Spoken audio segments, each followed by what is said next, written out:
Um, dois, três, gravando. Alô, São José dos Campos, muito bom dia. Estamos chegando nessa quinta-feira, 7 de dezembro de 2017. No ar, mais um Bom Dia São José aqui pela Cultural FM 107,9. E como o tempo passa rápido. Hoje, a gente tem a honra de receber aqui no nosso Bom Dia São José um líder aqui do nosso país, um líder político, um líder que foi um dos organizadores de um dos principais movimentos aqui do nosso país. Hoje vamos conversar com Kim Kataguiri, que é o líder do Movimento Brasil Livre. Kim, muito bom dia, obrigado por nos atender. Bom dia, eu que agradeço o convite. Bom, em outubro de 2015, o Kim foi considerado pela revista Times como um dos adolescentes mais influentes do mundo. E em 2014, o MBL, o Movimento Brasil Livre, foi organizador dos protestos em todo o Brasil, onde milhões de pessoas foram para as ruas. Em maio de 2015, Kim Kataguiri também liderou a marcha para Brasília para pressionar os congressistas para o impeachment da ex-presidente Dilma Rousseff. Agora, Kim, quando a ex-presidente Dilma estava no poder, várias manifestações foram organizadas. Por que agora, com esse caos político também que vem acontecendo no Brasil, a população não está indo para as ruas, o Movimento Brasil Livre não está organizando mais manifestações, Kim? Acho que primeiro tem uma razão principal de que tanto a população como o movimento avaliam que a solução, não definitiva, mas a solução mais efetiva para os problemas do país, os atuais problemas políticos e econômicos, são as eleições do ano que vem. As eleições praticamente já começaram, você já tem os pré-candidatos se mobilizando, a presidência da República, o governo do Estado, o Estado Federal, e de qualquer maneira, para a gente de fato promover reformas estruturantes para o país, a gente precisa eleger um novo Congresso Nacional e um novo Palácio do Planalto. Agora também existe uma razão estratégica, e aí eu lembro da época das duas denúncias, que a Procuradoria-Geral da República apresentou contra o presidente Michel Temer, que acho que ninguém tem dúvida de que é corrupto sim, acho que ninguém tem dúvida de que fez parte sim do escândalo do Petrolão, assim como Dilma, assim como Lula. Nesse caso, não houve manifestação, inclusive não houve apoio do MBL à aprovação dessa denúncia na Câmara dos Deputados por uma razão muito simples. Se essa denúncia fosse aprovada na Câmara, ela iria direto para o Supremo Tribunal Federal, que ia analisar a admissibilidade e depois o mérito do pedido. Eu não tenho a menor dúvida de que o Supremo Tribunal Federal ou julgaria inadmissível a denúncia ou absolveria o presidente Michel Temer. O que eu duvido muito que aconteça quando ele perca o seu mandato, a denúncia fica congelada, ele não é absolvido com a votação na Câmara. O que eu duvido muito que aconteça quando ele voltar para a primeira instância, quando ele perdeu o seu mandato presidencial e foi julgado como um cidadão comum. Então você tem essas duas razões aí. Primeiro, a sensação que, ao meu ver, está correta de que a solução de fato mais efetiva está nas eleições do ano que vem, e também essa percepção de que não valeria a pena você enviar o presidente Michel Temer no Supremo Tribunal Federal. Hoje a gente recebe no Bom Dia São José o líder do Movimento Brasil Livre, Kim Kataguiri, ele que em 2015 foi considerado pela revista Times como um dos adolescentes mais influentes do mundo, e recentemente ele lançou um livro e teve aqui em São José dos Campos também, mas daqui a pouco a gente fala do livro dele, que a gente vive agora num cenário político muito conturbado. No ano passado, o impeachment do ex-presidente Dilma Rousseff, o presidente Michel Temer, que foi denunciado por 2 vezes pela Procuradoria-Geral da República. Como é que você vê esse cenário político atual conturbado, que quem traz com tudo isso é o Brasil, né, Kim? Com certeza, com certeza. Eu acho que a curto prazo existe uma perda, sim, é inevitável você falar que o loteamento de cargos que existia no governo Dilma continua existindo no governo de Michel Temer. Você tem aí diversas pessoas que não estão qualificadas para ocupar um ministérios importantíssimos para o país. mas ainda assim, por pura indicação política, por pura negociata, você tem esses ministros ocupando o poder e muitas vezes reformas importantes para o país sendo travadas no Congresso por meros interesses corporativos. Um exemplo disso tudo é a reforma previdenciária. Em Brasília, todos os deputados, todos os senadores praticamente sabem que é uma reforma que tem que ser feita, inclusive deputados e senadores petistas, que são os que mais se opõem a essa reforma.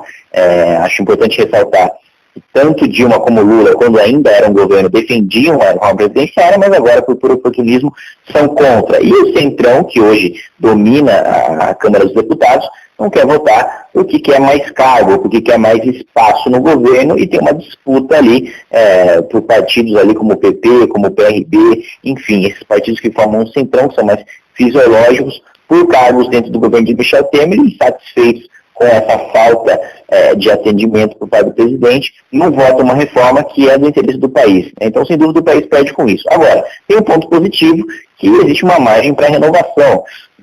Toda essa descrença nos políticos atuais e nas atuais políticas públicas faz com que as pessoas busquem novidades, não só em termos de pessoas novas, mas também de ideias novas nas eleições do ano que vem, e nesse sentido eu sou otimista. Acho que vai haver uma boa renovação no Congresso Nacional e nas palavras dos ministérios. Sim, a gente vê recentemente, a gente assiste nos jornais, a gente noticia todos os dias aqui no Bom Dia São José, casos de denúncias contra políticos, a gente vê recentemente aí políticos que foram condenados vão para prisão, mas daqui a pouco são soltos pela justiça. Agora tem esse caso de que o Congresso, que o Senado, ou no caso até recentemente no Rio de Janeiro, o caso do Pisciani também, que foi preso, daí foi lá a Assembleia Legislativa do Rio de Janeiro, mandou soltá-los. Ou seja, fica esse jogo de empurra-empurra entre o judiciário, poder judiciário, poder legislativo. Aí eu te pergunto, recentemente a gente entrevistou aqui o Gabriel Pensador, que fez uma música que hoje já passa das 7 milhões de visualizações, que eu tô feliz, matei o Presidente 2, que faz uma analogia com o que vem acontecendo realmente hoje no nosso país. E eu perguntei para ele, Gabriel, hoje o que não te deixa feliz no Brasil? Ele falou assim, a impunidade, porque a mãe da corrupção é a impunidade. Como é que você vê hoje a lei brasileira com relação ao foro privilegiado? Como é que você tem uma ideia com relação a isso, Kim? Bom, acho que a gente tem dois problemas fundamentais, Um vai muito além do foro privilegiado, que é a impunidade generalizada, Não só em casos de crime de colarinho branco, não só em casos de corrupção, como a gente vê aí nos jornais todos os dias, mas também na questão da segurança pública, Eu fiquei chocado. Rio de Janeiro vivenciando, Rio de Janeiro, com certeza. Fiquei chocado quando eu vi alguns números, E acho que a maioria das pessoas também desconhecem eles. Por exemplo, só 8% dos homicídios são solucionados. Então a chance de um criminoso matar alguém e sair livre, não ser nem reconhecido, é de 92%. E 18% eu não estou dizendo que foram condenados, que foram para a cadeia. Não, foram meramente reconhecidos. Alguns desses casos foram absolvidos, alguns desses casos prescreveu, alguns desses casos o advogado conseguiu encontrar nulidades do processo e salvar esse assassino, enfim. É uma coisa assustadora. E quando você passa isso para os roubos, E aqui eu não estou falando de furto, não estou falando simplesmente pegar algo de alguém, mas sim pegar algo com ameaça, Muitas vezes com uma arma de fogo ou com uma faca, uma arma branca, esse índice fica ainda pior, Fica só de 1%. 1% dos roubos são solucionados, e isso contando os roubos que são registrados em boletins de ocorrência. E todos nós sabemos que boa parte deles não são registrados, porque a população também tem essa sensação de que não adianta nada fazer BO, porque a investigação não é efetiva. Então, é absolutamente assustador quando a gente para ver tantas deficiências nas polícias, que não conseguem, que não têm estrutura ou que sofrem com a burocracia para investigar, e nesse sentido, tanto eu como a MBL defendemos um ciclo completo de polícia, que é basicamente a polícia do poder, tanto de prevenir, como de reprimir, como de investigar os crimes, concentrar tudo isso nas polícias, e hoje isso é dividido entre policiais federais, entre policiais civis, entre delegados da Polícia Federal e entre delegados da Polícia Civil, o que cria uma burocracia imensa, que faz com que a maioria dos crimes não sejam investigados, e também um endurecimento da lei processual penal, porque hoje quem comete um crime, por exemplo, você tem ali o homicídio, que tem uma pena de 6 a 20 anos, essa pessoa só cumpre 1/6 da pena e depois já progride de regime, né? Vai para o regime semiaberto, que significa que ela passa o dia inteiro fora da cadeia e só dorme lá dentro. Ou seja, depois de cumprir 1/6 da sua pena, o assaltante, o homicídio, o estuprador já está solto, e o mesmo acontece com os políticos. Então, acho que o endurecimento da lei nesse sentido, e é uma pauta que eu encampo, que o MBL também encampa, serve muito para acabar não só com essa sensação de impunidade, mas com a impunidade em si, que é um retrato da nossa realidade brasileira. Ok, muitos políticos, até parece que vai ser em breve pauta de apreciação do Congresso brasileiro, a questão do parlamentarismo no Brasil, no qual eles já querem tentar implementar para 2022. Você é contra, você é a favor? O que você pensa disso? Eu sou a favor, mas acho que ele tem que vir casado com uma reforma no sistema político, né? Também foi aprovado no Senado recentemente, é um sistema que eu defendo, que é o sistema proporcional, que é o sistema distrital misto.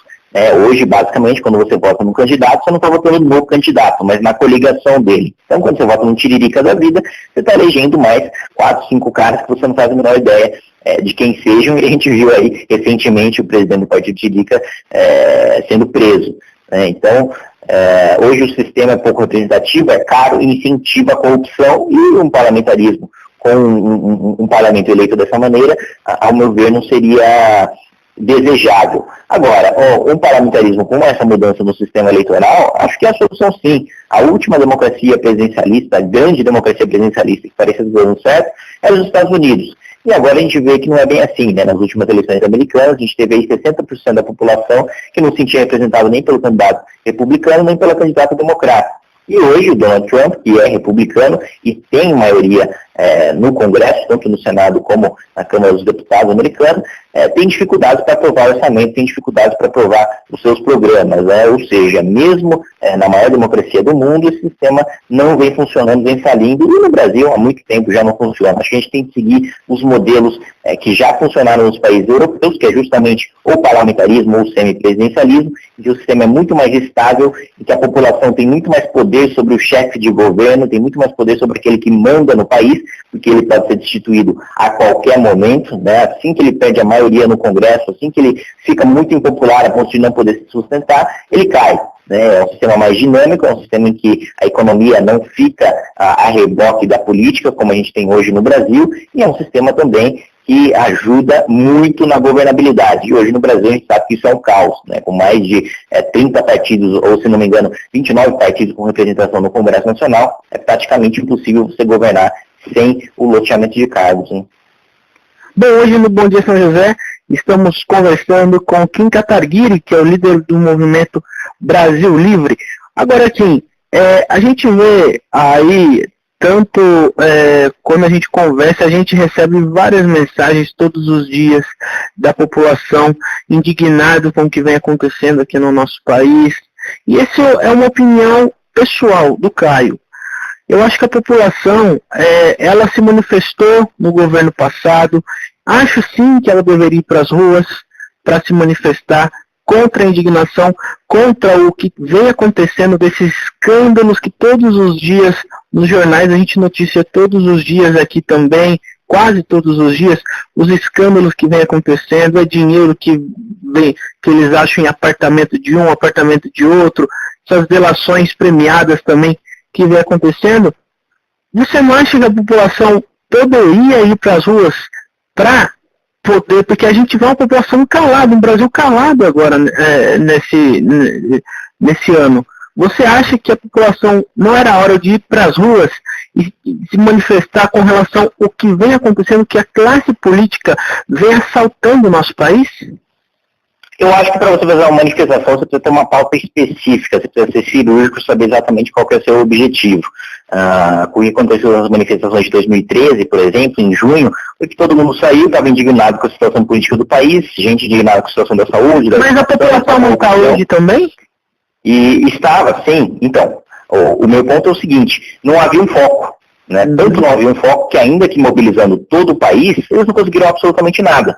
As manifestações de 2013 não resultaram em nada. Então eu acho o seguinte, tem de haver uma pauta específica e hoje essa pauta não existe, né, para haver uma manifestação de rua. E, ao meu ver, não existe justamente porque existe a percepção na sociedade de que a gente já tem eleições já no ano que vem e eu não tenho a menor dúvida de que essa indignação que você crê que hoje está reprimida vai se demonstrar nas urnas do ano que vem. E isso, para mim, é bastante claro com o resultado das eleições de 2016, né, que é um discurso muito mais novo, muito mais liberal, um discurso muito mais austero, venceu as eleições, a maioria dos partidos tradicionais que estavam no poder foram derrotados. Acredito que a mesma coisa vai acontecer no ano que vem com o anseio da população por alguém que defenda novas ideias. Então, como você falou, ano que vem vamos ter eleições, e você acha que a população está preparada, politicamente falando, para enfrentar as urnas para o ano que vem? Eu acho que está muito mais preparada do que jamais teve. Eu acho que a gente nunca falou tanto de política, nem parece que a gente está aí há um ano da Copa do Mundo, né? As pessoas não falam sobre a escalação da seleção, as pessoas conhecem nomes de ministro do Supremo, coisa que não acontecia há muito pouco tempo atrás. Ao mesmo tempo, as pessoas conhecem aí o nome dos principais articuladores do Senado e da Câmara dos Deputados que estão envolvidos em escândalos de corrupção. Então, eu não tenho a menor dúvida, não digo que vai ser uma eleição perfeita e que todo mundo vai saber escolher maravilhosamente seus candidatos, mas porque política é a arte do possível. Sempre vai ter gente corrupta, sempre vai ter gente desonesta, sempre vai ter gente incompetente. Mas, de qualquer maneira, eu acho que pegando o histórico do Brasil, das eleições, desde a redemocratização, agora é o momento em que o Brasil está mais maduro politicamente para escolher seus representantes. E a gente vê vários nomes aparecendo aí como futuros candidatos. A gente tem aí já o ex-presidente Lula, já com um discurso que vai se candidatar. Aí o PSDB também está entre o João Dória e o governador de São Paulo, Geraldo Alckmin. Aí você tinha um nome como Luciano Huck, mas recentemente ele lançou uma publicação no jornal Folha de São Paulo falando que não vai ser candidato. Daí temos também o nome do Jair Bolsonaro. Como é que você vê esses nomes hoje que estão na mídia como futuros candidatos? Acho que é muito cedo para fazer uma avaliação sobre os pré-candidatos presidenciais. Porque o cenário hoje realmente pode ser esse, né? Ou talvez aparecendo um nome ou outro aí. Eu duvido muito que seja esse o cenário, porque ano que vem você vai ter uma mudança drástica ali no cenário. Hoje a gente tem um cenário ainda que não é de recessão, mas tem resquícios de recessão. Hoje você ainda tem um desemprego muito elevado, hoje você tem um crescimento do PIB muito pequeno, mas a expectativa é que no ano que vem esse cenário mude completamente. Então o sentimento da população e mesmo a postura dos candidatos não tem a menor dúvida de que também vai mudar com essa mudança no clima. A expectativa é que o PIB cresça 13% e acho que é consenso de que a economia não define, mas influencia bastante nas eleições. E um dado interessante histórico das nossas eleições é que nunca quem esteve em primeiro lugar desde as eleições de 89 até hoje, um ano antes da eleição, venceu essa eleição. E sempre surgiram nomes que ocuparam ou o primeiro lugar ou o segundo lugar das eleições. É o caso do João Dória em São Paulo, né? Que é o caso do João Dória, que... não é o caso do João Dória porque não está em primeiro, né? Acho que o primeiro hoje seria o ex-presidente Lula ou... Não, eu digo quando o João Dória foi candidato a prefeito de São Paulo, o Haddad o Russomano apareceu à frente das pesquisas, o Haddad sempre em segundo e terceiro, o Haddad acabou levando aí o primeiro turno ainda, coisa que fazia muito tempo que não acontecia na cidade de São Paulo. Exatamente, nunca tinha acontecido antes, e um ponto importante de se ressaltar, que nas eleições presidenciais isso é ainda mais visível, né? Isso é ainda mais evidente. Aqui, como você citou, o exemplo das eleições de São Paulo, o João Dória começou com 3%, com o Russomano com chances de vencer já no primeiro turno. O que aconteceu é que nem teve primeiro turno, e quem venceu foi justamente o lanterninha, foi justamente o desacreditado. E eu não tenho a menor dúvida de que, dada a nossa turbulência política e o fim da polarização PT e PSDB, com o lançamento de candidatos de diversos partidos, o cenário para as eleições presidenciais ainda vai mudar e vai mudar muito. Na meu ver, o candidato vencedor ainda não está no radar, ainda não apareceu, ainda não se colocou como pré-candidato. Que seria o Dória? Não, nenhum dos que estão no radar. O Movimento Brasil Livre hoje ele apoiaria quem nesses que estão no cenário aí, João Dória, Alckmin, Lula, quem que vocês, um nome assim mais próximo? Tem alguém? Não tem alguém. Não. Hoje não tem ninguém. O movimento está em busca de um nome que defenda principalmente duas pautas. Antes de tudo, você tem uma revisão de pacto federativo, você tem um choque de liberalismo na economia, com uma reforma previdenciária que mude o nosso atual sistema, com uma reforma tributária, com uma reforma salarial, que também mude essa injustiça, que a gente tem essa distorção que a gente tem do salário dos servidores públicos em relação ao salário da iniciativa privada, e, ao mesmo tempo, defenda políticas firmes para a segurança pública, como o ciclo completo de polícia e também o endereçamento da lei processual penal. Por enquanto, nenhum candidato junta aí essas propostas, junta essas qualidades para ter o apoio do movimento. Bom, a gente conversa hoje com Kim Kataguiri, líder do Movimento Brasil Livre. Kim, você recentemente esteve aqui em São José dos Campos, lançando seu livro, Quem é esse moleque para estar na Folha? Conta um pouquinho desse livro seu, o que você quis falar nele, e como é que foi esse lançamento? Maravilha, bom, foi ótimo o lançamento de São José dos Campos, sempre sou muito bem recebido quando estou aí na cidade, né? Foi, se não me engano, ali no hotel, no auditório do Hotel Becker, ali, cerca de 200 pessoas, foi muito legal, o pessoal participou bastante, sempre costumo abrir a maior parte para pergunta, fazer uma exposição inicial curta, e a ideia do livro é justamente pegar esse, digamos, recorte da história da política brasileira, que foi o período em que eu escrevi para a Folha de São Paulo, justamente do início de janeiro de 2016 até o fim de janeiro de 2017, né, que a gente pegou ali períodos que envolveram o impeachment da presidente Dilma Rousseff e as eleições de 2016, o debate da reforma do teto, da reforma previdenciária, da reforma trabalhista, enfim, pontos que são definitivos, ainda influenciam muito na nossa política e que foram inegavelmente, né, interessantes, positivos ou negativos, acho que devem ser estudados, devem ser analisados, e o meu objetivo era justamente pegar um recorte dos meus textos para o jornal durante esse período, para mostrar um pouco, não só da visão do MBL, mas o que estava acontecendo no Brasil nesse momento.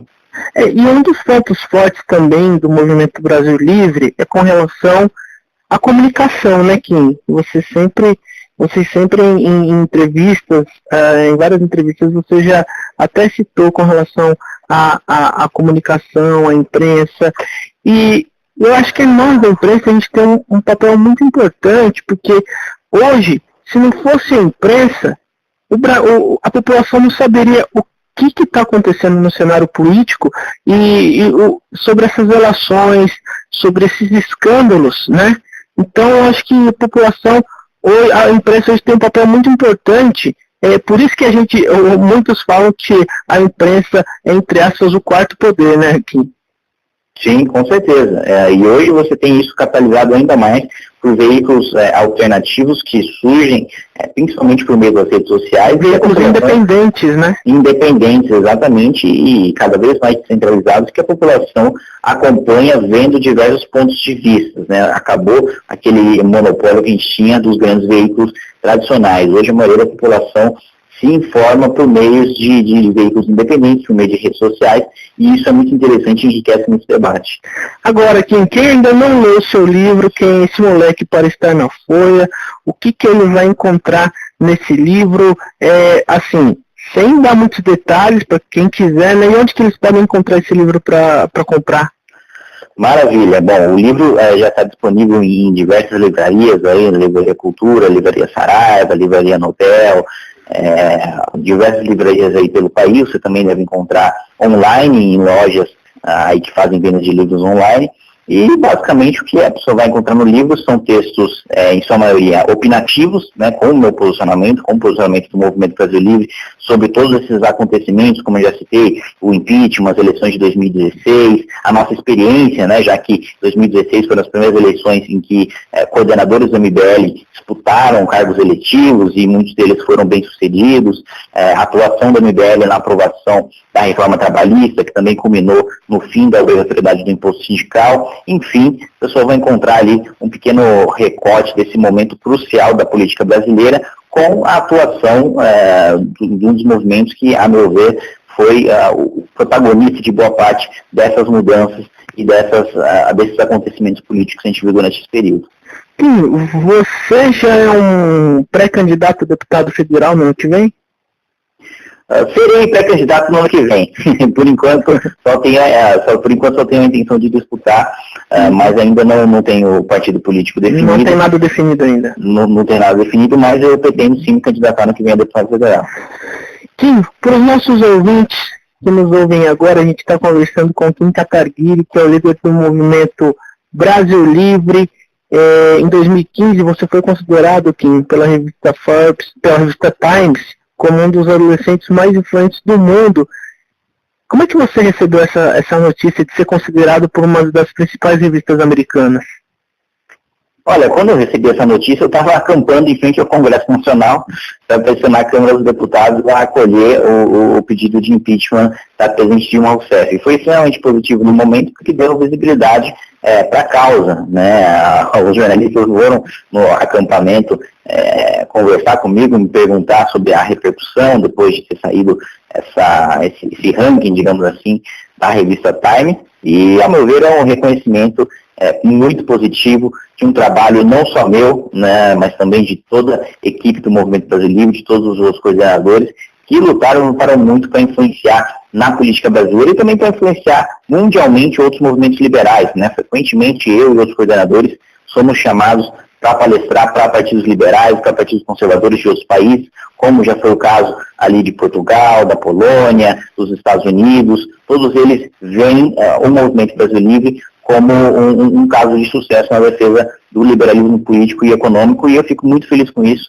Para mim, quanto mais essas ideias avançarem no mundo inteiro, melhor. Sim, para a gente encerrar, primeiro eu quero agradecer imensamente por ter nos atendido. Já fica o convite, quando vier São José dos Campos, venha ao nosso Bom Dia São José, porque meia hora de bate-papo com você é muito pouco, a gente tem que fazer um programa inteiro, até uma hora é muito pouco. Quero já convidá-lo a vir.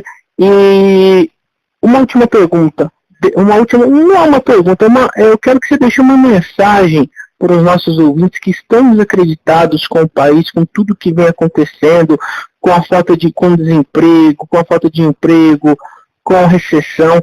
Eu deixo uma mensagem para esses ouvintes e também para os adolescentes, para os jovens que vão votar no ano que vem, e para que tenha uma esperança, né, que a gente possa construir um país melhor. Fique à vontade para falar com os nossos ouvintes e a população aqui da região metropolitana do Vale. Maravilha. Antes de tudo, muito obrigado pelo convite, pela oportunidade de falar aqui na rádio. É um prazer estar aqui no Bom Dia São José. Você pode contar comigo aí sempre que eu estiver pela região aí do Vale do Paraíba. Acho que o recado que eu tenho para dar é simples, é singelo. Antes de tudo, que as coisas estão melhorando, já estão melhorando, né? As coisas vão melhorar ainda mais no ano que vem e mais. Não perder a crença na política. A gente sabe que boa parte dos políticos aí são corruptos, estão na política para fazer besteira, mas a gente não pode demonizar a política por causa disso, porque fora dela não existe alternativa para a gente solucionar os problemas da nossa sociedade, né? A política em si é uma coisa boa, ela veio para substituir a barbárie, né? Antes, as discussões de conflitos de interesse, nas discussões pelo poder, era um arrancando a cabeça do outro para saber quem seria o próximo César. E a política veio justamente para pacificar isso. E quanto mais a população participar da política, menos vai ser a margem para pessoas como Renan Calheiros, como Dilma, como Aécio, como Temer, saquear o nosso país e terem atuação relevante dentro da política. Quanto mais o cidadão honesto participar da política, quanto mais a gente desconstruir essa imagem de que política é coisa de bandido, de que gente decente não entra, mais as pessoas de bem, mais as pessoas honestas vão se sentir estimuladas a fazer parte desse meio, a entrar nessa luta, que não é fácil. Falo por experiência pessoal, né? Você sofre muitos ataques, você toma muita porrada todos os dias, mas tem de ser feito. Se ninguém fizer, as coisas vão continuar exatamente da mesma maneira para sempre. Por isso, o recado que eu tenho para dar não demonizem a política, participem, a participação de vocês é fundamental. Como já dizia o filósofo Platão, né, o mais famoso discípulo de Sócrates, quem gosta de política é governado por quem gosta. E a gente precisa passar a gostar um pouquinho mais. Então, Buquim, muito obrigado pela sua entrevista. Esse foi Kim Kataguiri, aqui na Cultural FM 107,9, ele que é líder do movimento Brasil Livre. A gente vai a um rápido apoio cultural e voltamos já com mais Bom Dia São José.